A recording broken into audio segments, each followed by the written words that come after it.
Congress party लगातार इस बात का विरोध कर रही है और इसी को लेकर बिल के विरोध में आज जयपुर में प्रेस कॉन्फ्रेंस होनी है। तस्वीरें आपके टीवी स्क्रीन पर दिखा रहे हैं। रणदीप सिंह सुरजेवाला आपको तस्वीर में नजर आ रहे हैं, मुख्यमंत्री अशोक गहलोत भी आपको तस्वीरों में नजर आ रहे हैं और यहाँ पर अब कुछ ही देर में प्रेस कॉन्फ्रेंस शुरू हो जाएगी। पीसी चीफ गोविंद सिंह डोटासरा तस्वीरों में आपको नजर आ रहे हैं और अब प्रेस कॉन्फ्रेंस यहाँ पर शुरू की जाएगी। कमेटी के इस कार्यालय में जैसा आपको विदित है कि मोदी सरकार के 3 बिल जो किसान विरोधी हैं उनको लेकर के आदरणीय सोनिया गांधी जी, आदरणीय राहुल गांधी जी, अखिल भारतीय कांग्रेस कमेटी ने आज प्रेस कॉन्फ्रेंस के माध्यम से ये बिल क्यों किसान विरोधी है, किसान को क्या नुकसान होने वाला है, इसके बारे में बताने के लिए हमारे बीच में हमारे राजस्थान के लोकप्रिय मुख्यमंत्री आदरणीय अशोक गहलोत जी हैं।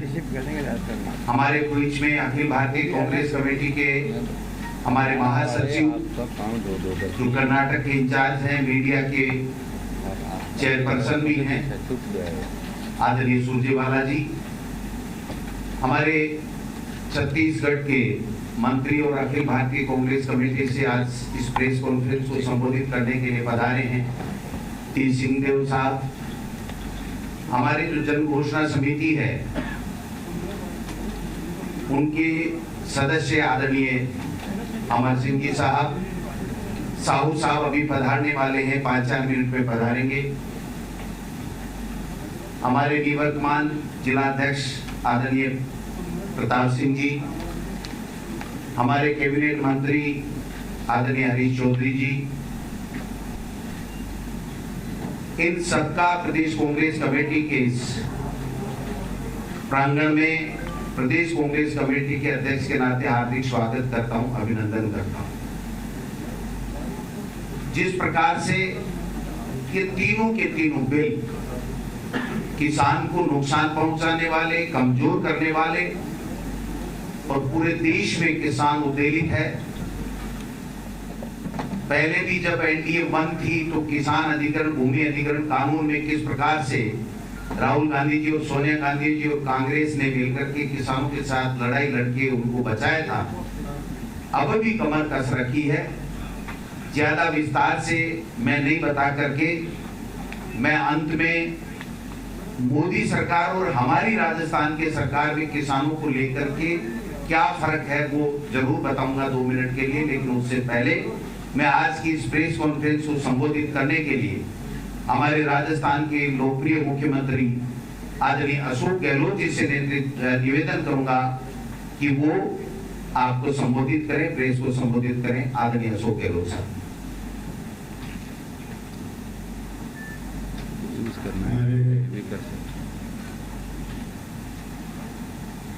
सबको मालूम है कि आज सुरजेवाला साहब, सिंहदेव साहब, अमर सिंह जी तो इससे ज्यादा अभी तंदुरुस्त आने वाले हैं और हमारे बहुत खेला साहब सब दिल्ली से आए। तो आप समझ सकते हो कि इस प्रेस कॉन्फ्रेंस का क्या मायने की तरह जो है, जो हालात बना दिए गए हैं एनडीए गवर्नमेंट द्वारा, उसके कारण पूरा देश का किसान आज सड़कों पर है। बीच शर्मा इसे जिस रूप में फैसले हो रहे हैं देश के अंदर, वो सब आपकी जानकारी के अंदर मीडिया में है। पूरा मीडिया दबाव के अंदर है, देश के अंदर डेमोक्रेसी खतरे के अंदर है। और जब से गवर्नमेंट आई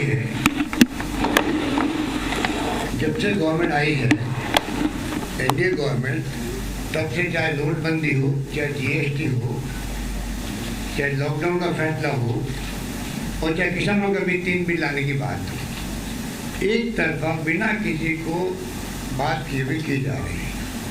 ये तो पूरे देश के किसान खुद स्टेक होल्डर थे, किसानों की भागीदारी थी, बगैर उनके संगठनों से बात किए हुए, बगैर व्यापारियों से बात किए हुए, जो 40 साल पुराना कानून था राज्यों के अंदर और 40-50 साल लगे कृषि मंडियों को जमने के अंदर, उनको आप एक झटके के दुकान फेंकने का निर्णय कर लो, बड़े बड़े व्यापारियों पूंजीपतियों को छूट दे दो, आप जो मर्जी कर सकते हो आने वाले वक्त के अंदर, आप कल्पना कर सकते हैं आने वाले वक्त में क्या हालात होने वाले हैं, किसानों क्या स्थिति बनने वाली है, कोई कल्पना के बाहर की बात है। किसान समझदार है, वो समझता है उनके हित किस रूप में सुरक्षित रह सकते हैं। एक ही बात बहुत बड़ी बात है, एमएसपी। अब जो डिफेंस में आ गई गवर्नमेंट तो बार बार वो एमएसपी की बात कर रही है। उनको पूछो जो कानून बनाया गया उसमें एमएसपी का क्यों नहीं प्रावधान किया गया। उससे आप समझ सकते हैं कि हालात बड़े गंभीर हैं और जिस रूप में पास किए गए तीनों बिल वो बड़ी शर्मनाक तरीके से किए गए। बात नहीं सुनी गई, डिवीजन नहीं करवाया गया, हाउस के अंदर कभी होता नहीं है ना, रिजोल्यूशन कोई प्रस्ताव रखे, हाउस के अंदर अमेंडमेंट रखे, कोई चर्चा नहीं। इस रूप में आज ये बिल पास हुए हैं। बिल की क्या सैंक्टिटी आप समझ सकते हो। इसलिए हमारे तमाम विरोधी पार्टी के नेताओं ने जाकर राष्ट्रपति महोदय से बात करी कि आपको चाहिए आप इसमें दस्तखत नहीं करेंगे। और पूरे देश में एक बहुत बड़ा आंदोलन खड़ा हुआ है, आप सबको मालूम है। तो इनकी फितरत के अंदर यही है, क्योंकि ये फासिस्टी सोच के लोग हैं, डेमोक्रेसी में विश्वास नहीं है, इसलिए तमाम काम वो कर रहे हैं जिससे कि ध्यान डाइवर्ट हो। आज बॉर्डर में चाइना की स्थिति, इकोनॉमिक स्लो डाउन है देश के अंदर, लॉकडाउन में बर्बाद हो गया अर्थव्यवस्था।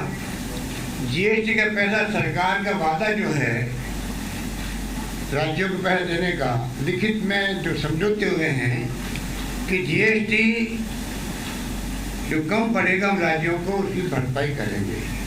अगर जो सरकार केंद्र सरकार राज्य सरकारों की वादा खिलाफी कर सकती है राज्य सरकारों के साथ में, वो सरकार कैसे कह रही है कि हम किसानों के जो आपस में कोई मनमुटाव होगा, विवाद होगा, तो उसके ऊपर एसडीओ और कलेक्टर अपील होगी वहाँ पर। आप कल्पना करिए कि किसान और व्यापारी का कोई विवाद हो गया, अभी तो निपट जाता है कृषि मंडी की समिति में, अपील जाती डायरेक्ट के बाद जाती ही नहीं है। कल ही मैंने पता किया, अपील आती नहीं है, इन लोगों आती नहीं है।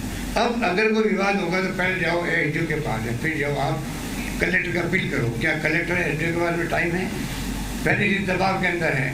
सारे प्रोविजन किए गए, वो किसान विरोधी हैं, मंडी समाप्त हो जाएगी और बहुत बड़ी बर्बादी के लक्षण दिख रहे हैं। इसलिए मैं लंबी बातें कहता हुआ, क्योंकि हमारे साथी आए हुए हैं, इसी मकसद से आए हुए हैं कि आपसे वो वार्तालाप कर सकें। मैं इन सब का अपनी ओर से, अपने साथियों की ओर से मैं इनका हार्दिक स्वागत करता हूँ और मैं चाहूँगा कि वो अपनी बात आगे बढ़ाएं।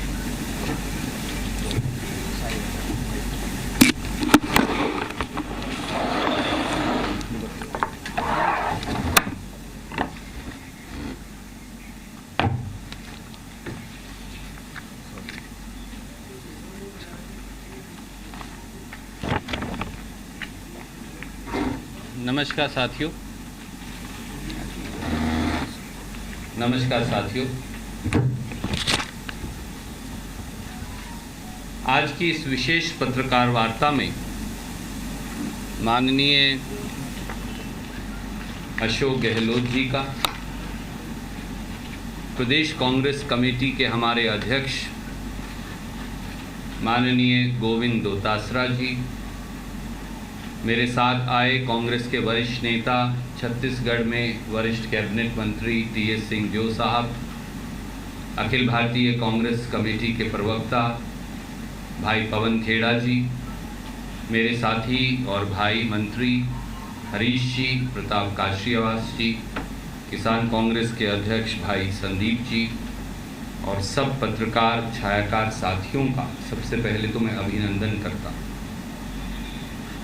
साथियों, आज पूरे देश में किसान और खेत मजदूर ने भारत बंद का ऐलान किया है। श्री राहुल गांधी जी और श्रीमती सोनिया गांधी जी के नेतृत्व में कांग्रेस पार्टी इस भारत बंद में इस देश के अन्नदाता और भाग्य विधाता के साथ अडिग खड़ी है। भारतीय जनता पार्टी ने हरित क्रांति को हराने की घिनौनी साजिश की है। खेत खलिहान को पूंजीपतियों के हाथ गिरवी रखने का षड्यंत्र किया है। मोदी जी कसम तो किसानों की खाते हैं और मुनाफा चंद पूंजीपति मित्रों को दिलवाते हैं। मोदी सरकार ने 3 काले कानूनों के माध्यम से किसान, खेत मजदूर, छोटे दुकानदार, मंडी मजदूर, मंडी के ट्रांसपोर्टर, मुनीम और छोटे छोटे कर्मचारी की आजीविका पर एक क्रूर और कुत्सित हमला बोला है।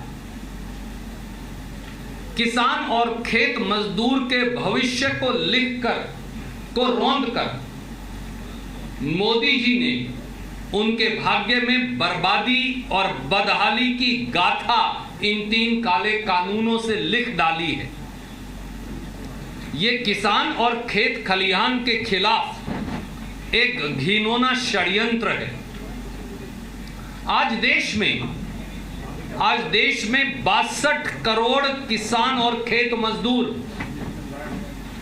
और 250 से अधिक किसान संगठन इन काले कानूनों के खिलाफ भारत बंद के माध्यम से धरना प्रदर्शन कर अपना विरोध जता रहे हैं और दुर्भाग्य से देश के प्रधानमंत्री माननीय नरेंद्र मोदी पूरे देश को बरगला रहे हैं।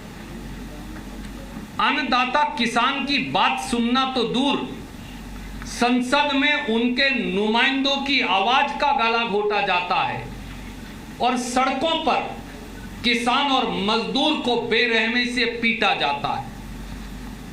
जैसा गहलोत साहब ने कहा था, संसद में संविधान का गला घोटा जा रहा है और खेत खलिहान में मजदूरों की आजीविका का, किसान की आजीविका का।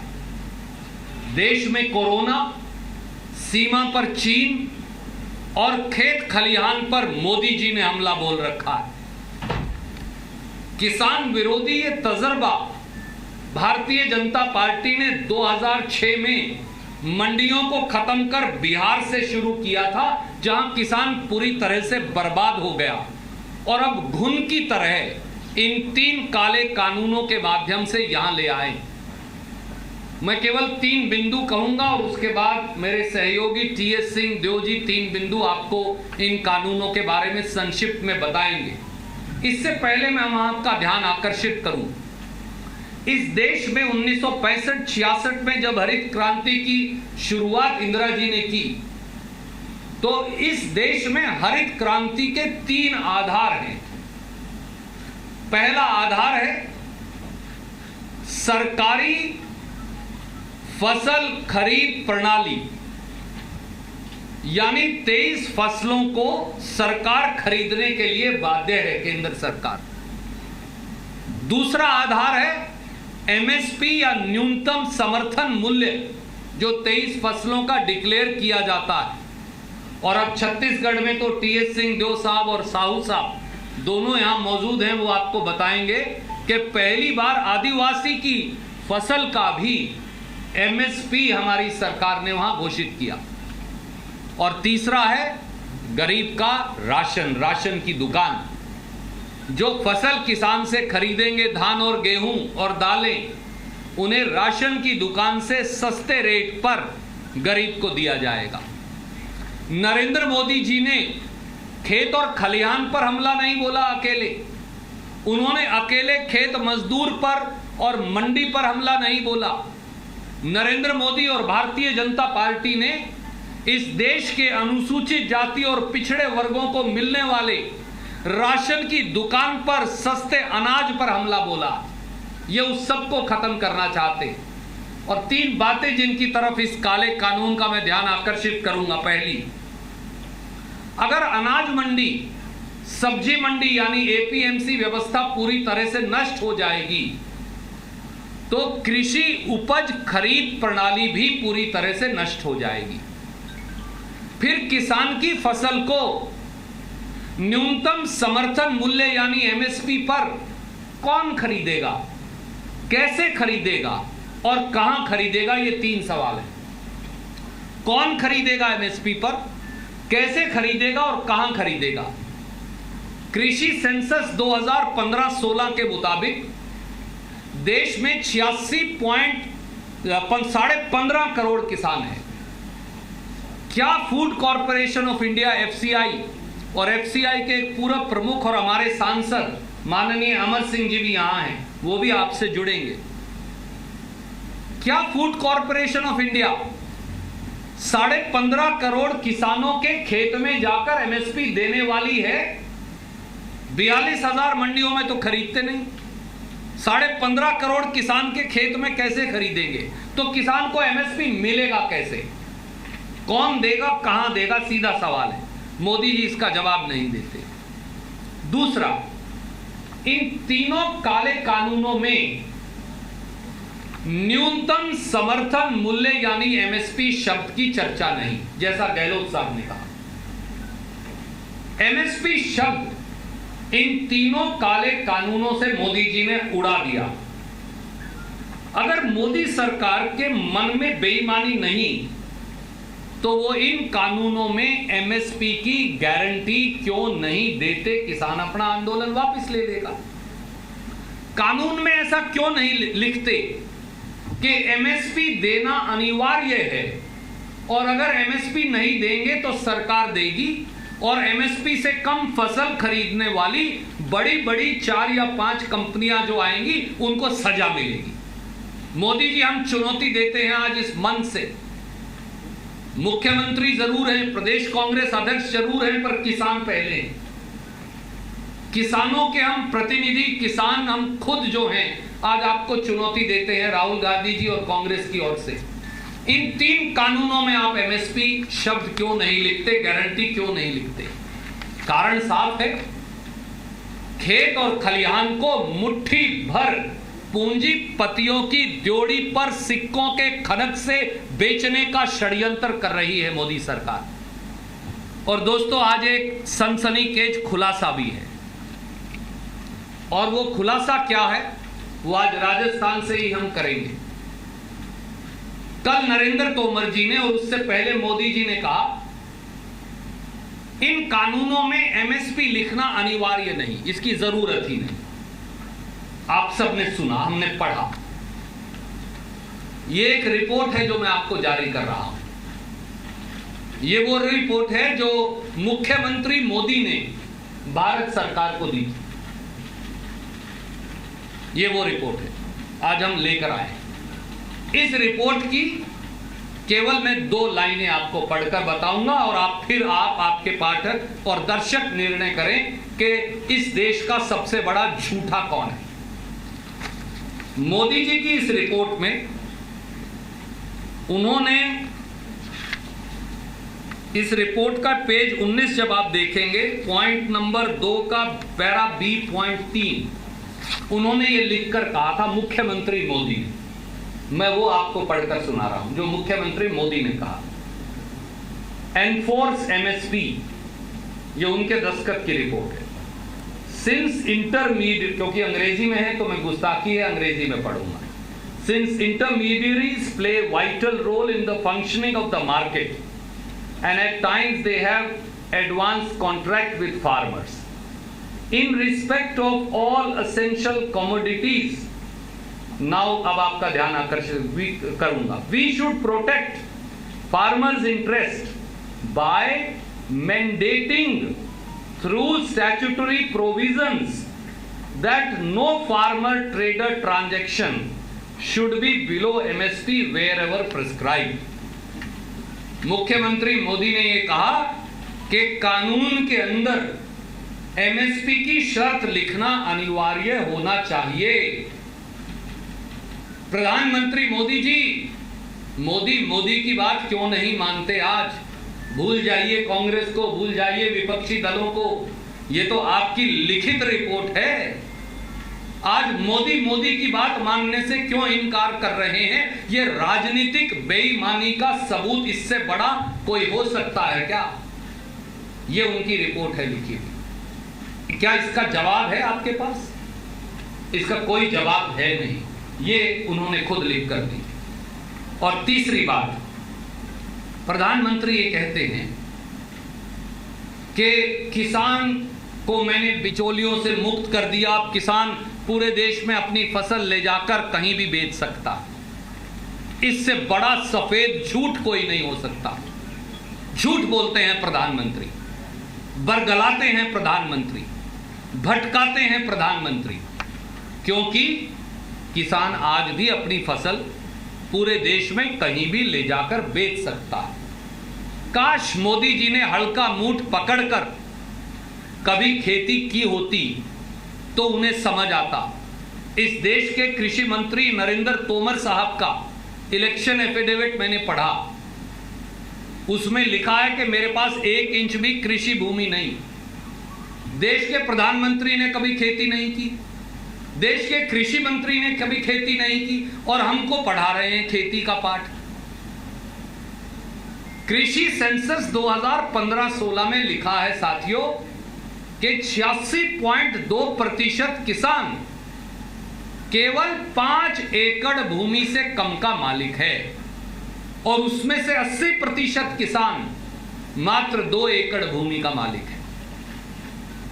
2 एकड़ भूमि वाला किसान राजस्थान या हरियाणा से, गंगानगर से, हनुमानगढ़ से, कुरुक्षेत्र और करनाल और अंबाला से, जालंधर और अमृतसर से अपनी फसल ले जाकर कलकत्ता या मद्रास में कैसे बेचेगा?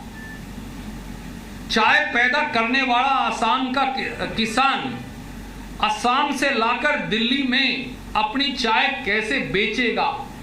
रबड़ पैदा करने वाला, नारियल पैदा करने वाला केरल का किसान केरल से दिल्ली लाकर या उत्तरी भारत लाकर या बंगाल जाकर अपनी फसल कैसे बेचेगा? ये असंभव है, क्योंकि 2 एकड़ 4 एकड़ वाला किसान तो 30 किलोमीटर दूर, 40 किलोमीटर दूर मंडी में नहीं जा सकता।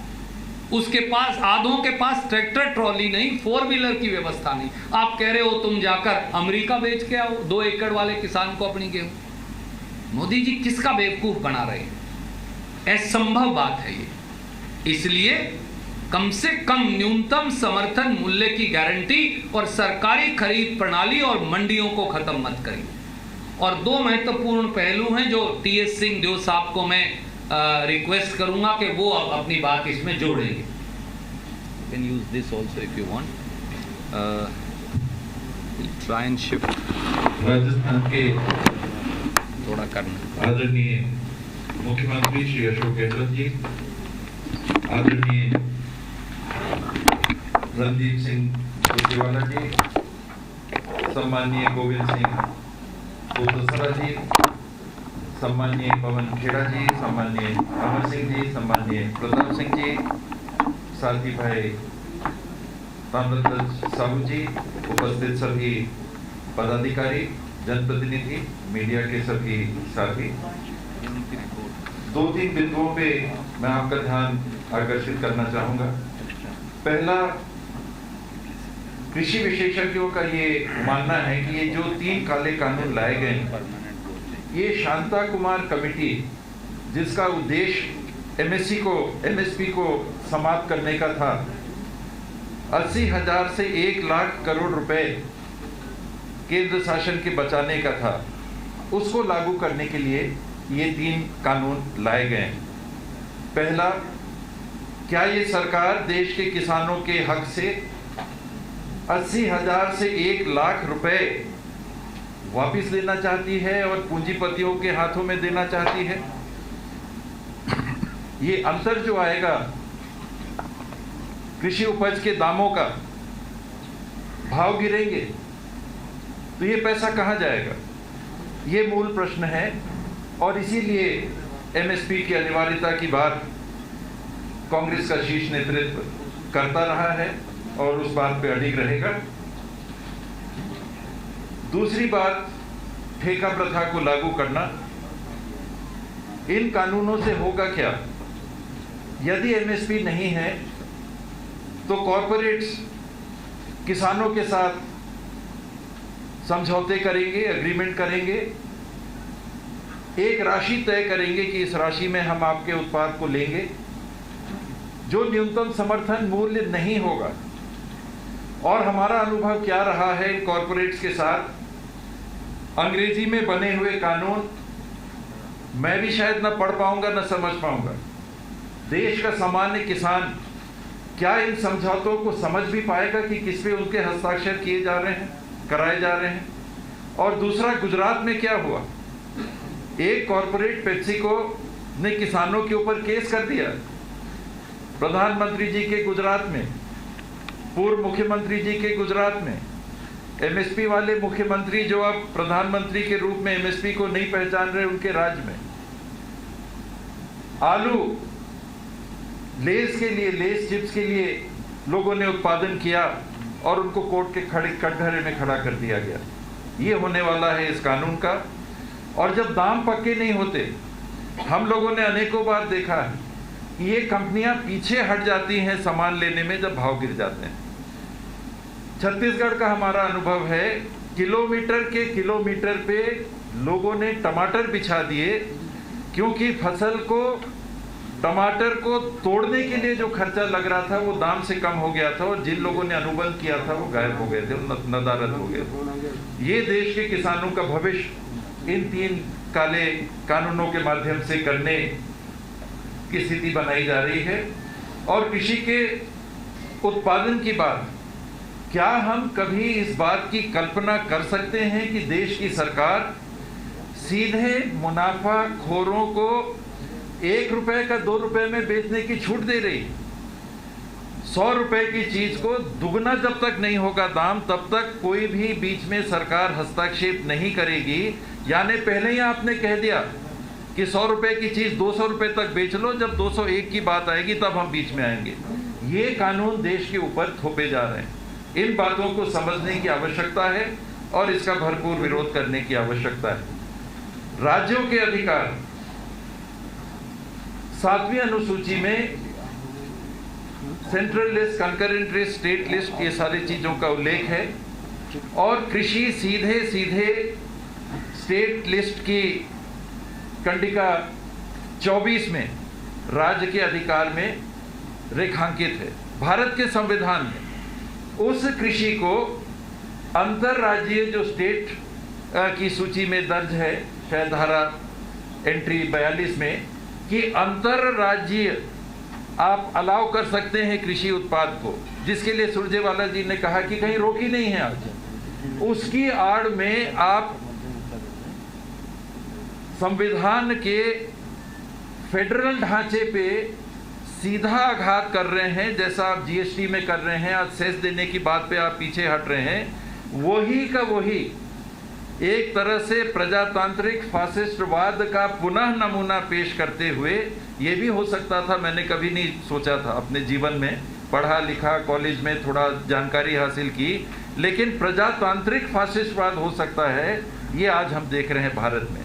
और संघीय ढांचे की बुनियादी लिखित बातों के आगे जाकर केंद्र सरकार हस्तक्षेप करके कानूनों को बदल के नए कानून बना रही है, और ये कारण है कि इसका भरपूर विरोध हो। उस बात के लिए हम लोग भी उपस्थित हुए हैं।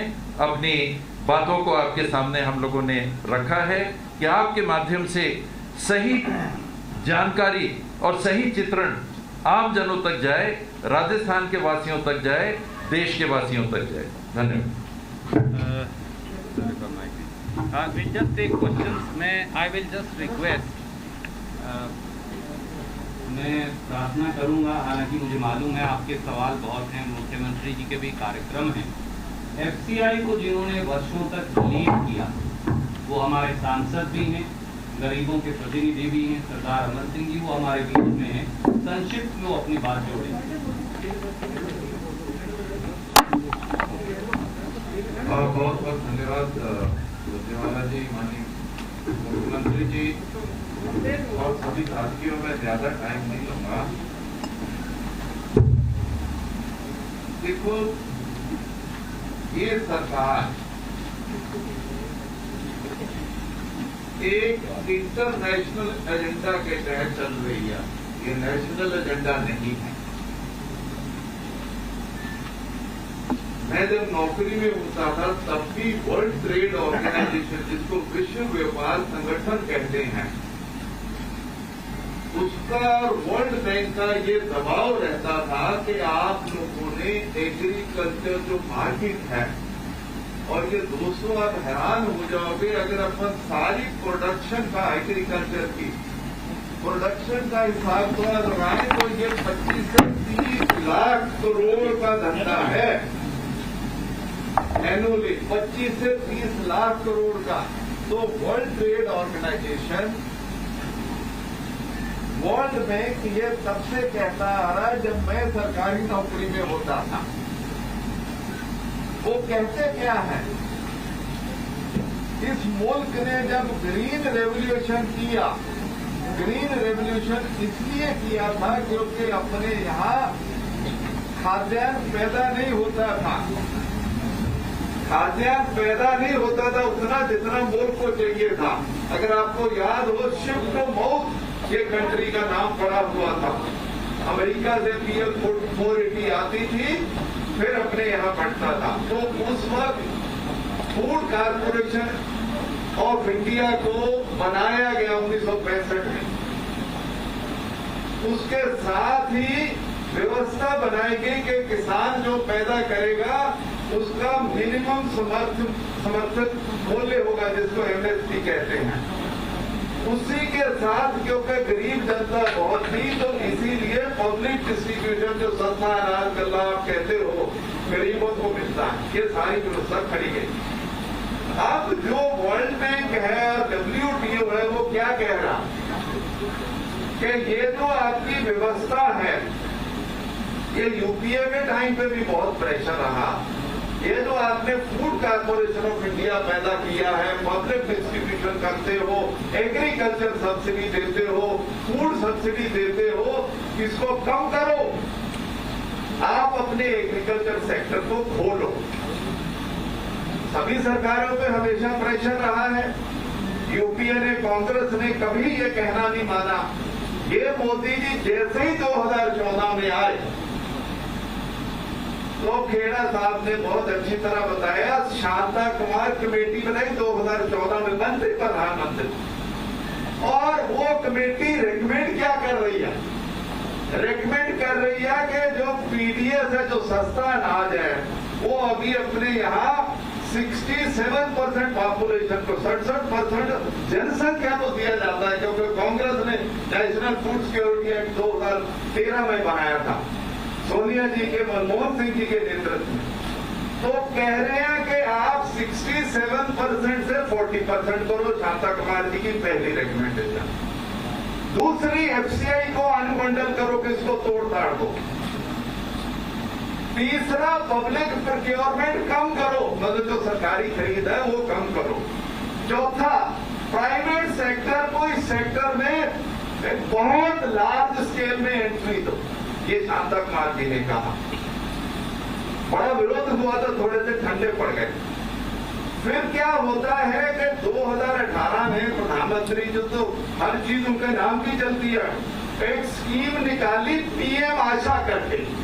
पीएम आशा वेबसाइट पे चले जाइए, पीएम आशा आ जाएगी।